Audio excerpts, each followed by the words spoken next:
Okay, so of the things that we learned, the first thing is you can hook someone through someone who's on the hook already. So the hook itself, when you shoot the harpoon, doesn't actually collide with the person on the hook. So you can shoot it straight through someone who's hooked, and you can spear them on the other side and pull them through. You can spear them from above and below. So if you're below them as the killer, as Deathslinger, you can spear them and pull them off the ledge to you. If you're Deathslinger and you're above them, you can shoot the spear out and hit them and pull them to below you, but you can't pull them up into the air. You can drop down and whack them, obviously.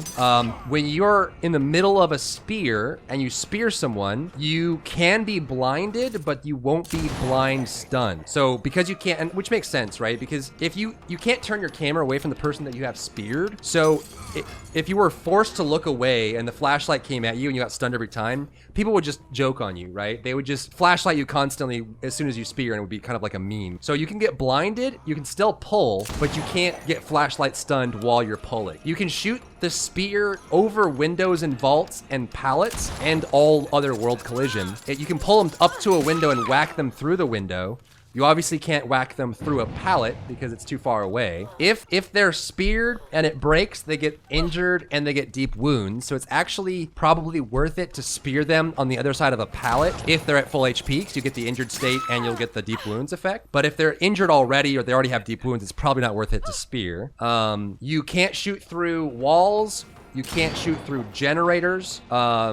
Anything that has collision that way. You can shoot and clip them as long as it'll hit the top of them. It looks like it does have a pretty decently sized projectile, so it will actually like land on that and pull them through.